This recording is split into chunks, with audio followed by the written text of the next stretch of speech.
क्या आत्म साक्षात्कार केवल एक आध्यात्मिक अवधारणा है या इसका कोई वैज्ञानिक आधार भी है? क्या चेतना और ब्रह्मांड के रहस्य आधुनिक विज्ञान से समझे जा सकते हैं?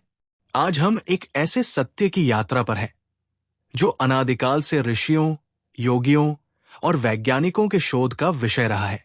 गहरे ध्यान में बैठा आर्यन जब पहली बार उपनिषदों का अध्ययन कर रहा था तो उसे ये पढ़कर आश्चर्य हुआ, सर्वं खल्विदं ब्रह्मा, यानी ये संपूर्ण ब्रह्मांड ब्रह्मा ही है। क्या ये संभव है कि जो कुछ भी हम देख रहे हैं वो केवल एक ऊर्जा का खेल हो? उसके मन में प्रश्न उठा, क्या भौतिक विज्ञान भी इसी सत्य को स्वीकार करता है? और जब उसने क्वांटम भौतिकी का अध्ययन किया तो उसे आश्चर्यजनक सत्य का अनुभव हुआ। आधुनिक विज्ञान कहता है कि जो कुछ भी ठोस लगता है वो वास्तव में ऊर्जा से बना है। प्रत्येक वस्तु छोटे छोटे कंपन और ऊर्जा तरंगों का समुच्चय है।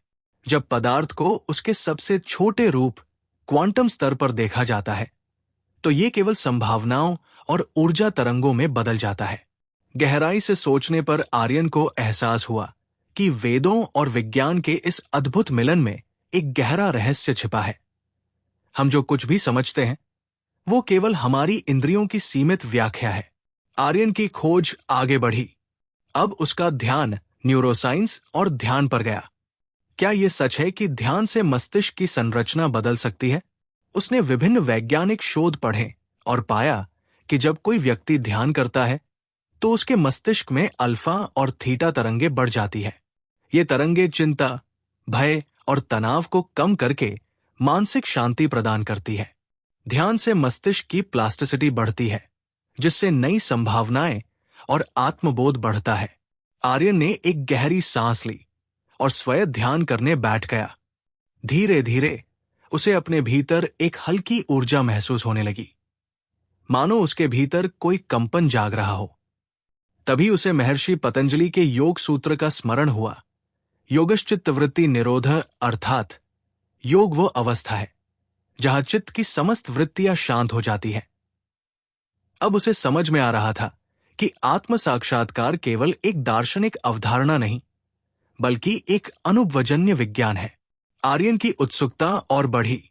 अब उसने विज्ञान की सबसे आधुनिक खोज, ईईजी और ब्रेन इमेजिंग के शोध पढ़ने शुरू किए। उसे पता चला कि वैज्ञानिकों ने जब ध्यान करने वालों का ईईजी स्कैन किया तो उन्होंने पाया कि ध्यान से मस्तिष्क में नए न्यूरॉन कनेक्शन बनते हैं। गहरे ध्यान और मंत्र जाप से मस्तिष्क के न्यूरॉन्स अधिक सक्रिय हो जाते हैं। प्रीफ्रंटल कॉर्टेक्स की मोटाई बढ़ जाती है जिससे इच्छा शक्ति और आत्मनियंत्रण मजबूत होता है। वैज्ञानिकों ने यह भी पाया कि का उच्चारण करने से मस्तिष्क की तरंगे धीमी हो जाती है जिससे गहरी ध्यान अवस्था उत्पन्न होती है। अब आर्यन को समझ में आने लगा था कि आत्म साक्षात्कार केवल एक आध्यात्मिक यात्रा। एक दिन आर्यन नदी के तट पर ध्यान में बैठा। उसकी आंखें बंद थी लेकिन उसके भीतर कुछ नया जाग रहा था।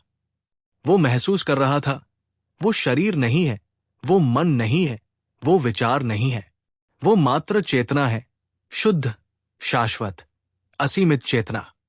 तभी उसे लगा कि उसकी आत्मा से एक दिव्य स्वर गूंज रहा है, तत्वमसि, तू वही है। उसने आंखें खोली। सूर्यास्त की किरणें नदी की लहरों पर झिलमिला रही थी। वो मुस्कुराया।